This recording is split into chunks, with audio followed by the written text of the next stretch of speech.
سر یہ سوال سر ایک گھر کے نظام کے حوالے سے سر، گھر میں ماں باپ کی رائے ایک ہونی چاہیے، کیونکہ سم ٹائم سر یہ نہیں، اگر اس کو تھیسس مانا جائے کہ ایک ہونی چاہیے سر، سم ٹائم سر بچوں میں تقسیم یا بچوں کی سوچ بڑے برے طریقے سے متاثر ہوتی ہے جب والدین کی اپنی رائے میں اختلاف پایا جاتا ہے اور ماں، زیادہ تر ماں ہی ہوتی ہے سر جو بچوں کی سائڈ لے لیتی ہے، وہ ریئلسٹک گراؤنڈ پہ چیزوں کو نہیں سمجھ رہی ہوتی، اور پھر اس کے نتائج کام چوری کے نتیجے میں بڑی بڑی اولاد ایسی سر ملے گی، بڑے لوگ ملیں گے جن کے بچے کام چور ہیں، اور وہ کام چوری کی وجہ وہ اختلاف تھا جس میں باپ کہتا رہا کہ نہیں یہ ذمہ داری اس کو قبول کرنی چاہیے، اس طرح کرنا چاہیے، یا یہ وقت آ چکا ہے، بالغ ہو چکا ہے، لیکن والدہ کہتی تھی نہیں نہیں نہیں یہ کہہ رہا ہے، یہ دیکھ رہا ہے، یہ ہو رہا ہے۔ کیا سر یہ ایک رائے ایک ہونی چاہیے؟ اور اگر کہیں رائے ایک نہیں ہے تو ایسے میاں بیوی کو کیا کرنا چاہیے؟ ایک نکتہ سمجھ میں آ جائے گا جس پر سب سے زیادہ اعتراضات آتے ہیں کہ اسلام میں گھر کا سربراہ مرد کو بتایا گیا ہے، اس پر اعتراضات بہت آتے ہیں کہ یہ برابر ہونے چاہیے۔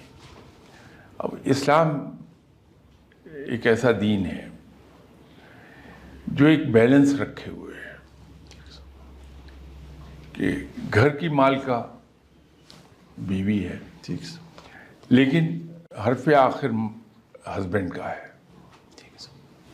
بیوی کو ریسپیکٹ دینے کا حکم ہے، بیوی کی کو لک آفٹر کرنے کا حکم ہے۔ یہ میں الفاظ دوسرے استعمال کر رہا ہوں کہ اپنے بال بچوں کو بہترین انداز میں لک آفٹر کریں جو آپ کے وسائل ہیں، لیکن حرف آخر خاوند کا ہے، مرد کا ہے۔ ایسا نہیں کہ عورت کمتر ہے، عورت کی بہت سی ایسی خوبیاں ہیں جو مرد میں نہیں ہیں،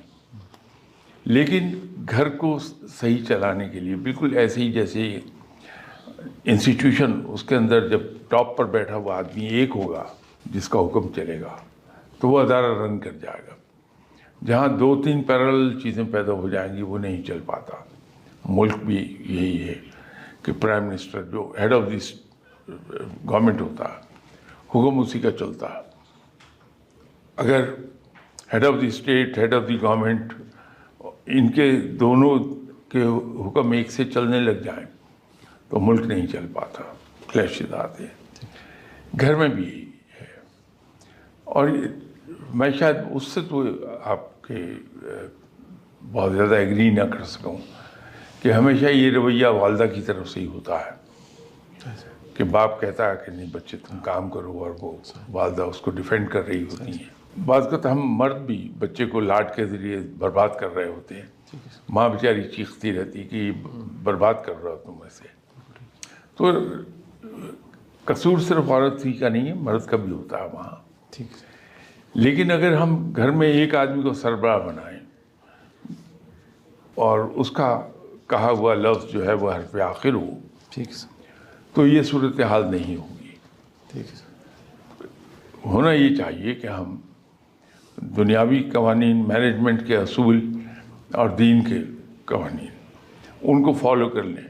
اور گھر کا سربراہ مرد ہو، حرف آخر اسی کی بات ہو، تو یہ ایسے معاملات نہیں ہوں گے۔